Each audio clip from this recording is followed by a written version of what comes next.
can be a millionaire in all 6 aspects of health.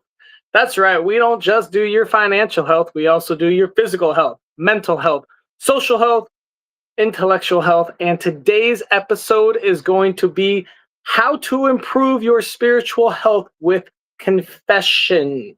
Dun, dun, dun. Here at Millionaires Are Made, we are on a mission to teach the world for free how to grow into the healthiest version of themselves.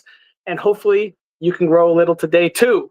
If you've never seen Millionaires Are Made, this is the show built on the fundamental beliefs that every person you meet knows something you don't, and there's something to be learned from everyone in this big, beautiful world. In the spirit of authenticity, we don't talk about tips or advice backstage. Our guests are going to come out here live and share their own advice from their experiences and their life journey. It's going to be awesome and as authentic and lack of bias as possible. Audience, this is a very interactive show. Virtually any question you ask, we will ask live and put our guests on the hot seat. So if you want to know something about spiritual health and confession or anything said during the show, please put it in the comments and we will ask them live. Yeehaw! I also want to take some time to shout out some of our followers. This is sometimes my favorite part. On Facebook, Nicholas Deepen, thank you for following. You're awesome. Instagram, Jeff Peterson. TikTok, Jessica Johnson. And on YouTube, Anthony McCauley. You guys are awesome. If you want your name shouted out, all you got to do is follow us. So simple, so simple.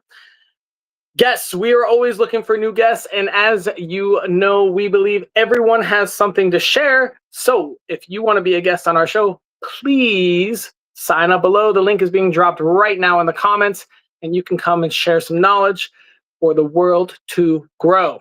And if you have topics that we have not covered or want us to cover again, maybe you liked one of our old shows and you want to get 3 new guests and a new perspective, drop us a line. We'd love to take your topic, go out, find 3 more guests, and have a show based entirely on the topic you give us. Yeehaw!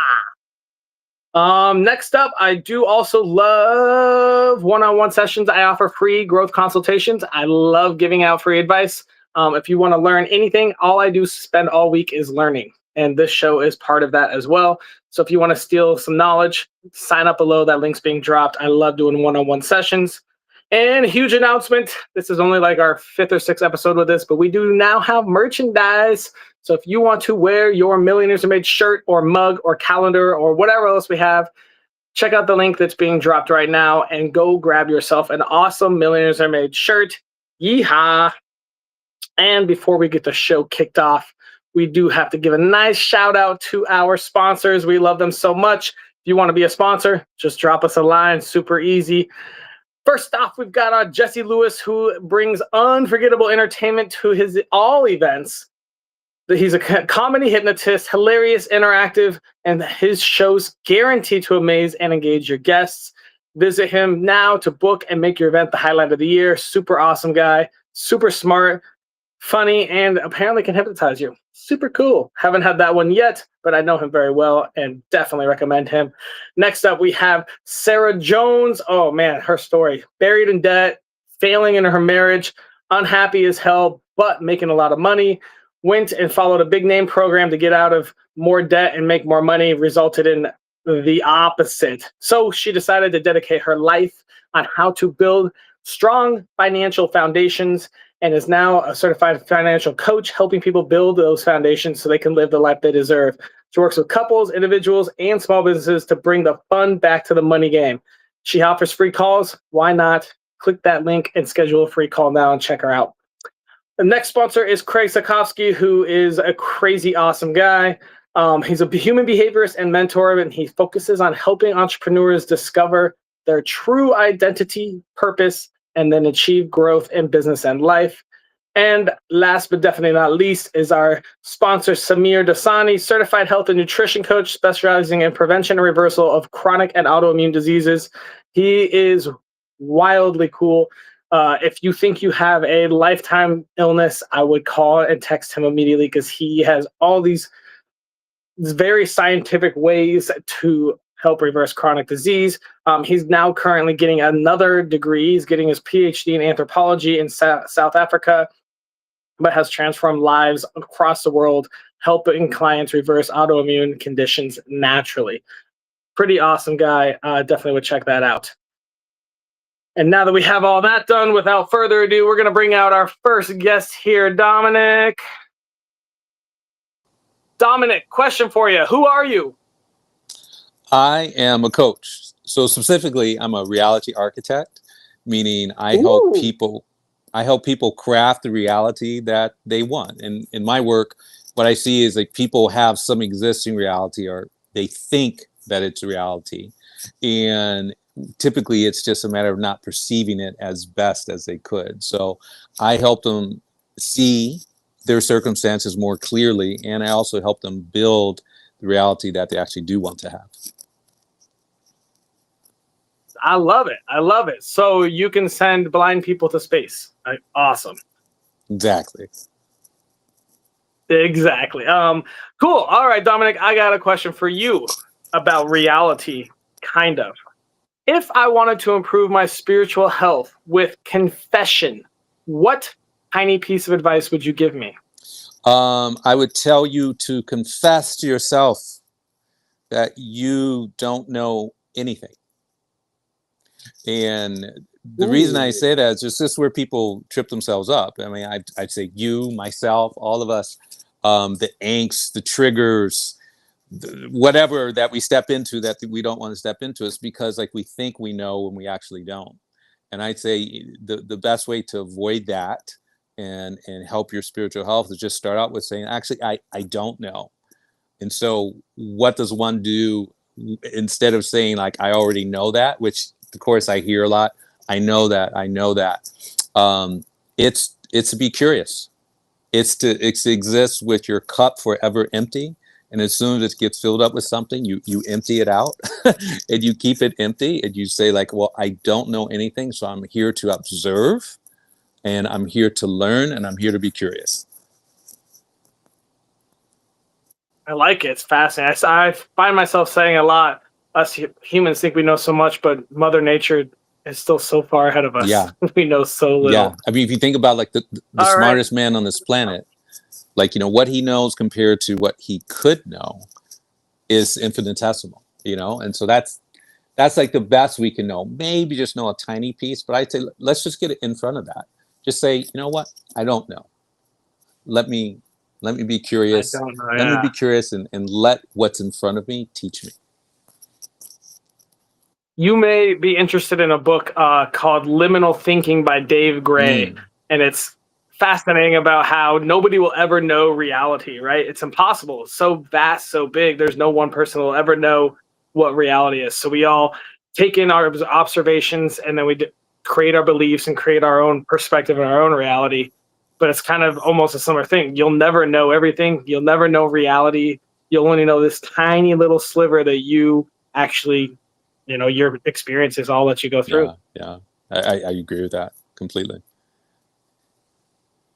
Dominic, where on your life journey did you learn this advice? When I ran into problems, I'd spent like, so much of my career just being a smart guy.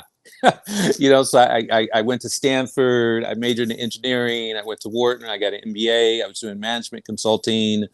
And then one day I actually started like managing people. And so it's the first time in my life I needed to get people to do what they needed to do. But like I wasn't the first person like doing it. I wasn't the primary worker.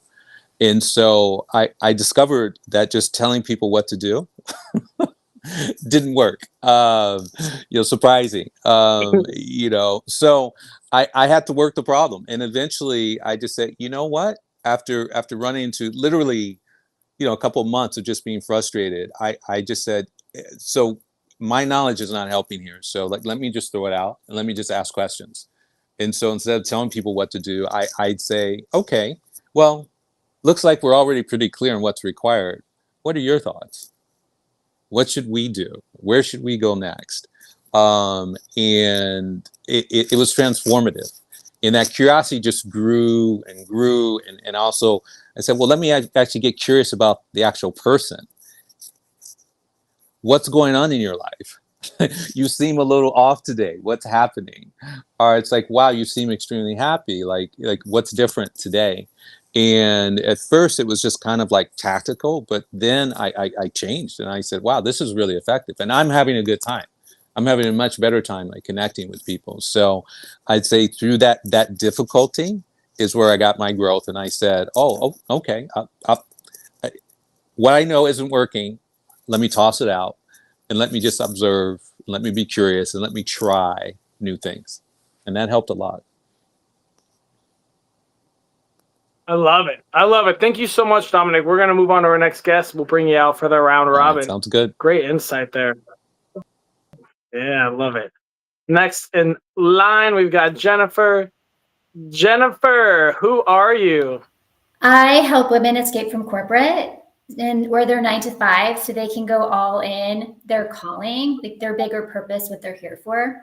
And I shatter the limiting beliefs so that they can believe in themselves, so that they can walk in unshakable confidence and trust in their journey and their path. I am a speaker, a women's empowerment coach, and I made these changes in my life and left my corporate job all within 7 months. Became a coach, speaker, published author, all of it, and just trusted the journey. Moved across the country too, if that wasn't enough, having followed the signs I saw every day for over a year. Where'd you move from and where'd Northern you move to? California to Dallas, Texas. Oh, you're in Dallas. Yeah. All right. What a great spot to move to. It is. Fun city. All right, Jennifer, I've got a very important question for you. If I wanted to improve my spiritual health with confession, what tiny piece of advice would you give me? Yes. With confession, realize that you are sitting in your comfort zone and you can't change, you can't grow, you can't have the life that you're here to have, that you were created to have if you stay in that safe space. It's about breaking free, doing something new, anything. Go for a walk in a different direction. Go to a different grocery store, a different coffee shop. Go sign up for a new activity, a program where you're going to meet new people, experience new things, because that is what's going to grow you. That is what's going to move you forward. If you're constantly holding on to your current life that you're outgrowing, it all gets pulled away from you because it's not what you're here for. You're here for more. There's a bigger purpose. I love it. Yes. Oh, man, we have a whole episode on how to find your purpose. What is your purpose? Who knows it? All right. Jennifer, tell me, where on your life journey did you learn this tip? Yeah, the last few years, I had my spiritual awakening beginning of 2022 because I realized I needed more meaning in my life. I looked at my life and I was like, I'm a workaholic. I'm a people pleaser. Like, this is not the life I want to be living. And I just felt that numbness, that emptiness of there has to be more. And that brought me on this wild journey of entrepreneurship, of speaking, and now #1 international best-selling author in a collective book, besides my first published book. So everything changed my life by just taking those steps. It's about moving forward. It's about just, like I said, getting out of your comfort zone, trusting that you are here to play big, not small. And until you take those steps forward, you start moving, you will forever be tied to that playing small and the conditioning, all of that, that you've been told over the years. But when you come home to who you truly are, your whole world changes and anything is possible. Fascinating. Fascinating. Awesome, Jennifer. We're going to move on to our next guest. We'll bring you out in the round robin. Next up, we have Matthew. Matthew, who are you? I'm a licensed psychotherapist. I work with outpatient adults at a private practice. I help my clients get clarity by introducing them to concepts and vocabulary from psychology, philosophy, and religion. I just published my book. I'm going to wave it. Beautiful. Hey, everyone go buy it quick. Seeing Hurry, the buy it forest and now. the trees. It's a compilation of the insights I've been sharing with clients for the last decade or so. I teach my readers how to understand themselves better through their words, their limitations, emotions, time, relationships, and if they're interested, how to get the most out of therapy. Awesome. Okay. How to get the most out of therapy. I love that that's like an entire study of itself. Mm-hmm. All right. I think you're doing some good work there. All right, Matthew, if I wanted to improve my spiritual health with confession, what advice would you give me? So I'd say if you want to grow your spiritual health with confession, the first thing you need is to find a place where you feel safe and loved, no matter what. That's a good tip. So I'll say a little background. Yeah, as a therapist and sort of student of philosophy, I use the word spirit in a non-religious way. I'm drawing off of Hegel, although I think he would be upset to hear how I butcher what he thinks he was saying. So I see spirit as referring to two abstract parts of a person: your capacity for depth and capacity for greatness. Right, your internal life gives you depth. It means there's more to you than what anybody can see or what you can know. And your capacity to dream or set goals, that's the capacity for greatness. And once again, it means there's more to you than what you are right now, right? When we talk about spirit, we're talking about something not quite physical. And I see sort of depth and greatness as being those things. So if that's what spirituality is, what's confession? Confession is about exploring those depths and those potentials and bringing them to the surface so they can be looked at, cared for, or figured out. And the thing is that confession is a very vulnerable thing to do, which is why it's really important to only do it somewhere you feel safe and loved. Could be in a church, with a friend, with a therapist, even simply with yourself, right? When you confess your weaknesses, your faults, your failings, you need the person hearing it to be somebody who is going to be supportive and challenging at the same time, right? If you're going to be vulnerable by sharing either dreams of greatness or the things that are in the depths of yourself, you need to be doing it in a place and with a person who makes you feel safe and loved. And you said with yourself as well. So self-confession is obviously, hopefully, with someone you love, correct? That would, right, exactly. You know, like I talk a lot about journaling. Okay, There's cool. a lot of ways to journal where it goes poorly, because if you're a critical person hearing yourself, you're gonna tell yourself to stop whining. And you know, if we're gonna be vulnerable, we need someone to honor that, including ourselves. Cool. All right. Well, Matthew, let's go ahead and bring everyone out for the round robin. Audience, this is a great time to ask questions or comments. Bring Jennifer out and Dominic here. Let's start. Hey, Dominic, can you quickly refresh what your tip was? Yeah, my tip was to confess that you know nothing. Confess you know nothing. Jennifer, what are your thoughts on that tip? I agree with it 100%. I was just talking to Dominic about that behind and Matthew. Yeah. I mean, you can learn from everybody when you're open to it. You know nothing, you can learn from it. Yeah, go ahead.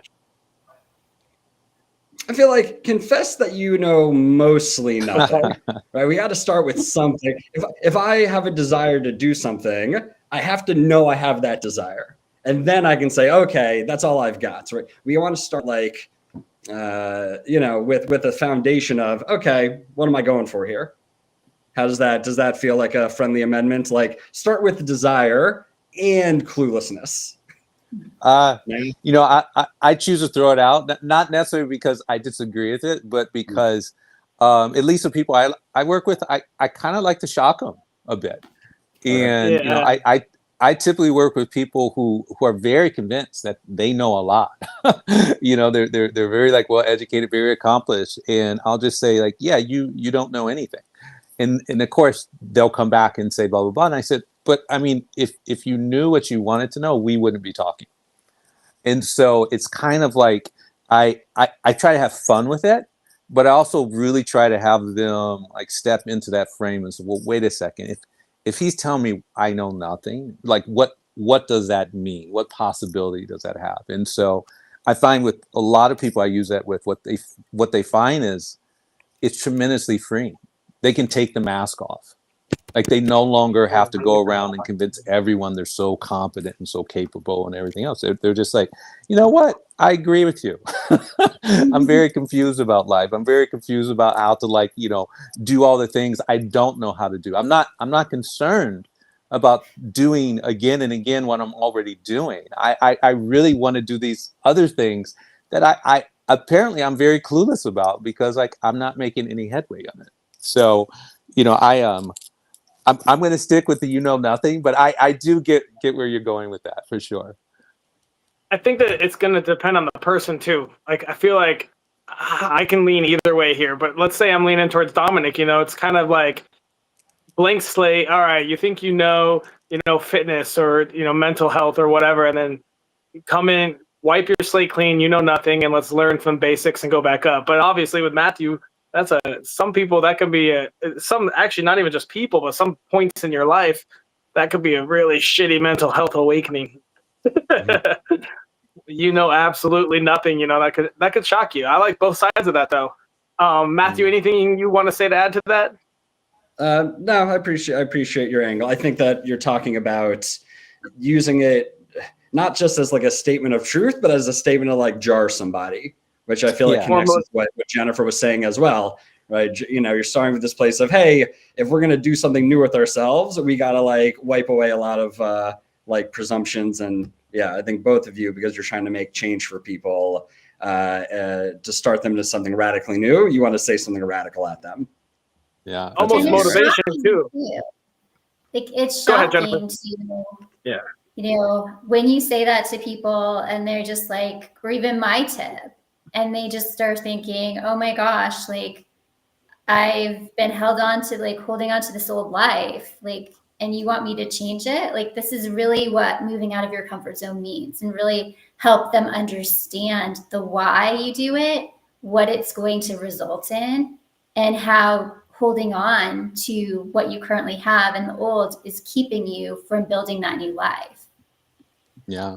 I think, Jennifer, your tip, I really love it, because like the comfort zone, it's poorly named. It's the discomfort zone.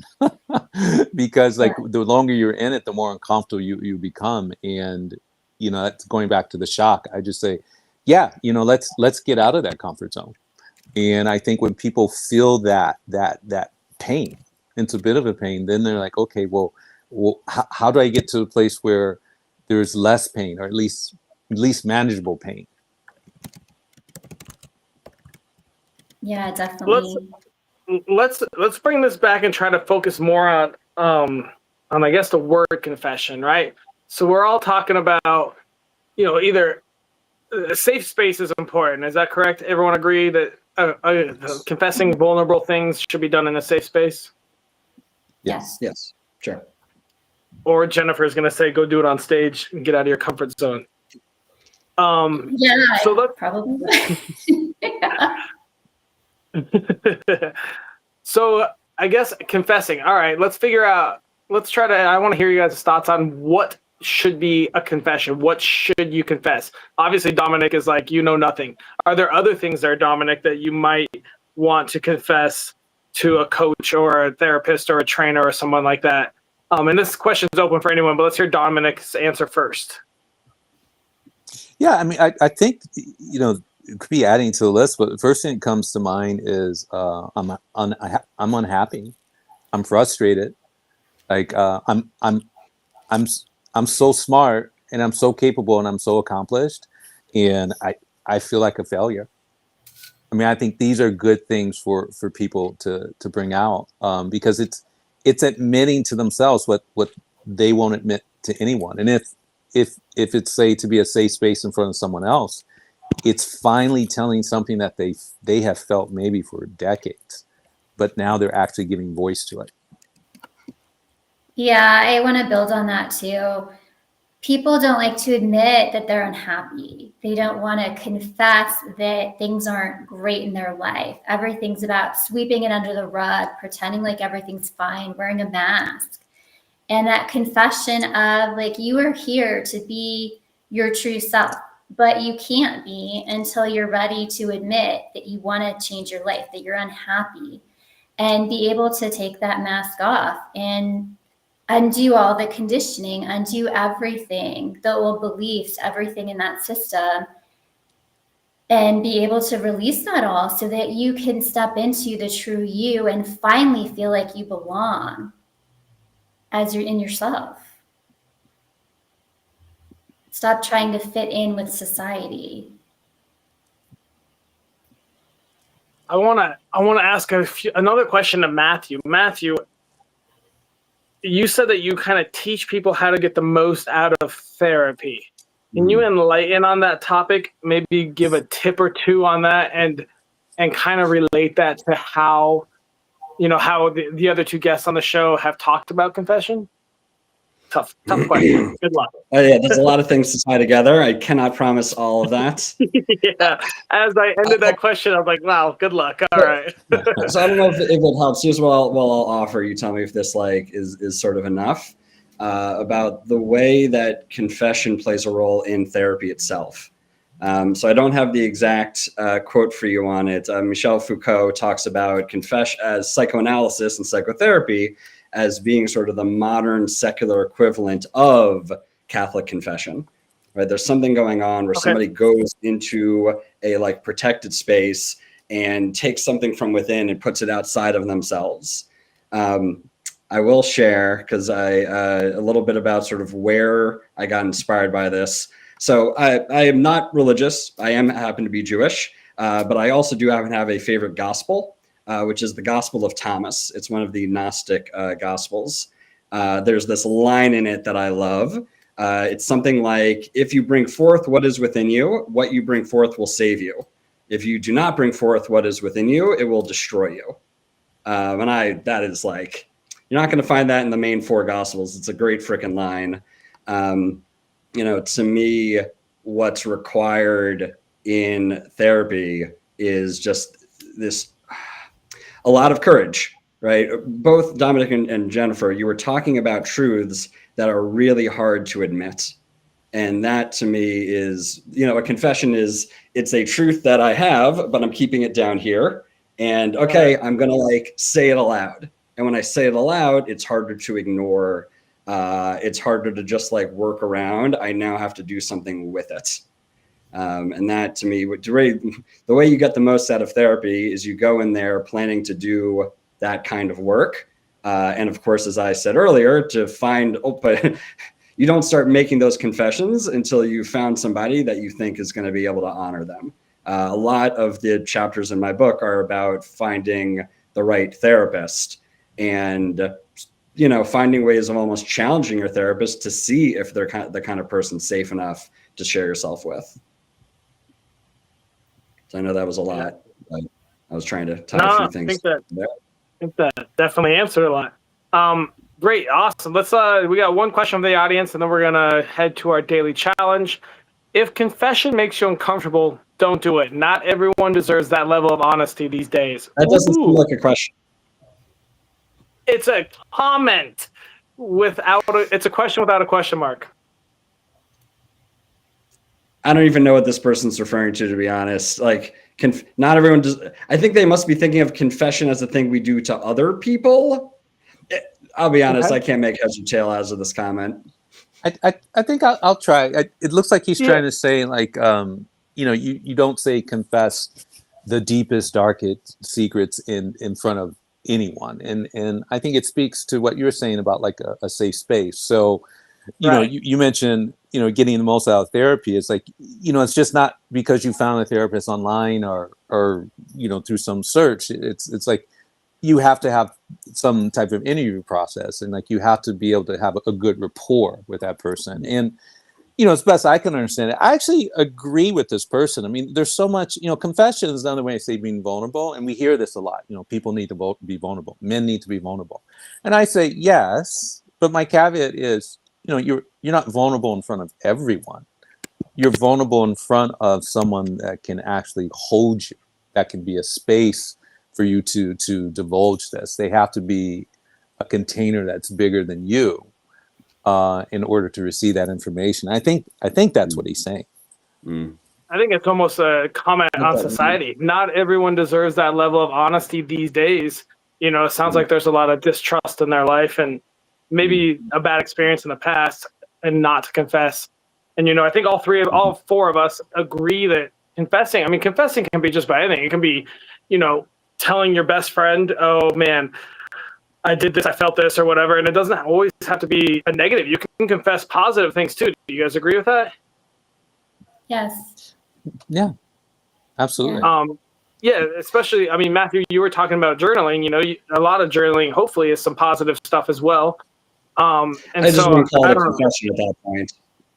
Okay. I just Okay, wouldn't call it okay. a confession. Yeah, Okay. confess sounds like it's a thing that takes some difficulty.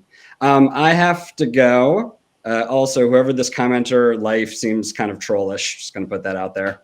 Their picture and their name makes them seem like they're not really showing up as a person. I have a 11:30 client. Thank you so much for having me, and good to Hey, thank meet. you so much, Matthew. All right. I'm Matthew. All right. But yeah, so I guess, I don't know, I would go with confession can also be a positive thing too. It might be something that you don't share and it's something that is vulnerable to you, but you know, there's various ways to confess. And Dominic, clearly as a coach, people are confessing things to you, especially if they want to break through, right? Yeah, like all the time. And I'm not even sure that Yeah. they're aware that they're confessing it. I'd say one of the things I really provide is I'd say it's a container of non-judgment.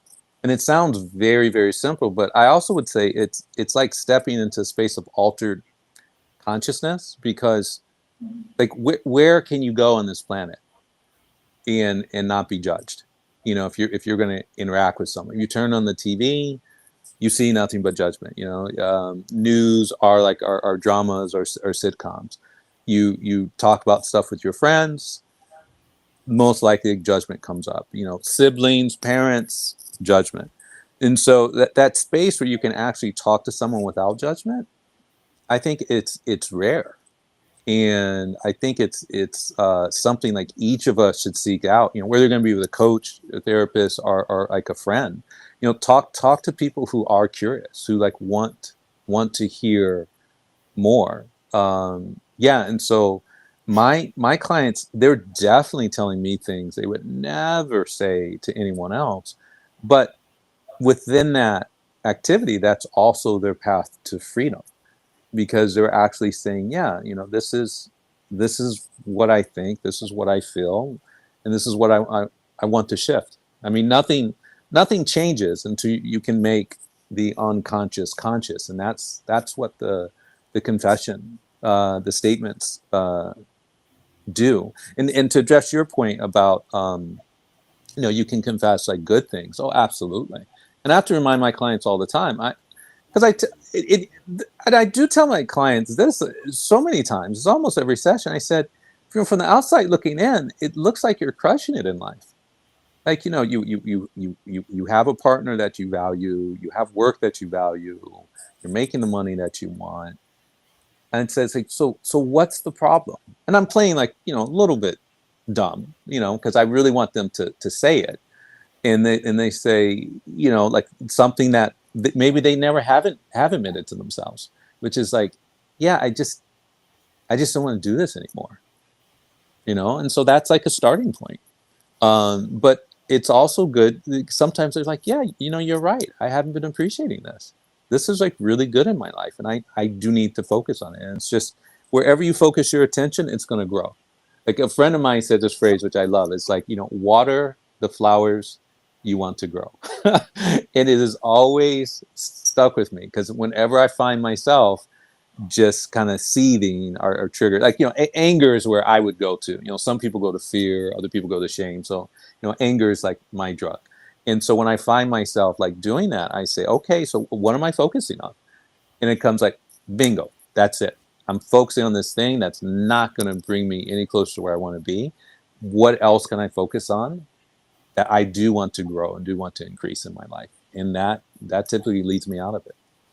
Yeah, you can grow flowers or you can grow weeds. It's all your thoughts. And when you learn that you create your own reality, and when you get to being able to look at it daily and see what is showing up in my life, how am I responsible for what is showing up in my life? Like everything can change and move so quickly. Mm-hmm. Very true. All right, guys, we're going to have to wrap this up. We are too long, which I kind of expected. This is a good talk. Good talk. All right. We have to come up with our daily challenge. It is a task or series of tasks that will take less than 5 minutes per day, cost $0, and be available to anyone in the world, that helps us improve our spiritual health with confessions. What thoughts do you have? You know, I say taking this challenge, I would I would want someone to go outside, preferably when it's sunny, find a grassy patch, and where they can do it without feeling too self-conscious. Just roll on the grass for about 15 to like 30 seconds, and I just do love that. that. Yeah, I mean, I love bringing the body into physical growth. I mean, like there's so much truth in the body, and there's so much confusion in the head. But if you can just bring your body into contact with the earth, the ground, roll around, I guarantee you'll get some joy from that. All right. So Yeah, I love mine's- that. I mean, Yeah, so and if there's a foot of snow, you can do it in your living room, yeah? Well, I mean, maybe try the snow. You know, it's like whatever Ooh, even more fun. you're up for. I mean, you know, as Jennifer said, it's like we want to get outside the comfort zone. So, you know, think of it as a dry cold plunge. yeah, that's Dry, true. cold plunge. I try to- Yeah. Jennifer, what are your thoughts? Yeah, I would say like, do the thing you've been afraid to do. You know, if you've been afraid to, and it can be anything. It can be, you know, you've been seeing signs like to join pickleball, like go meet new people and do pickleball, or like just do something new, like sign up for that program, meet new people, experience new things, because you're going to be around the people and places that are going to grow you. If you stay with the same people and places, you're going to be in deja vu, experiencing the same things, same patterns over and over again. This is why we move out of our comfort zone. This is how we change. This is how we grow. This is how we get the things we want in life and step into, you know, your calling, your purpose. Let's make it a tiny bit simpler. Let's write down 3 things that we're afraid to do. Oh, I love that. Okay. Thanks, So Austin. every day we write down 3, then at the end of the week you have 21 things. And at that point you can just keep staring at them if you like, or perhaps joining a new one every day might be a little tough, especially if it's like pickleball or sport. But if we write down 3 things that we're afraid to do, I feel like having that list and you keep staring at it, eventually you're going to start doing some of them, yeah? Or at least you'll have a list of things you're afraid to do. So I like, yeah, I don't know. I like the rolling in it. I would love to do a new thing every day. That might be a lot to ask for some people, but at least if we write it down, we'll have a list of things and we can start working on that. Sound good to you guys? Love it. Love it. Awesome. All right. Well, we came, we did, and now it's time to end the show. Thank you guys so much for coming out, Dominic and Jennifer, and Matthew as well, who had to leave. He had an appointment. And thank all of you for watching another episode of Millionaires Are Made. Today we learned on how to improve our spiritual health with confession. Lots of awesome insight. We have a daily challenge of roll around in some grass for 1 minute. We're going to go 1 minute there, and then write down 3 things that you're afraid to do, and hopefully that'll spur you to make some action, or you'll at least have a list of 21 things that you're afraid to do, and you can just keep staring at it until you go follow Jennifer and she convinces you to do the otherwise.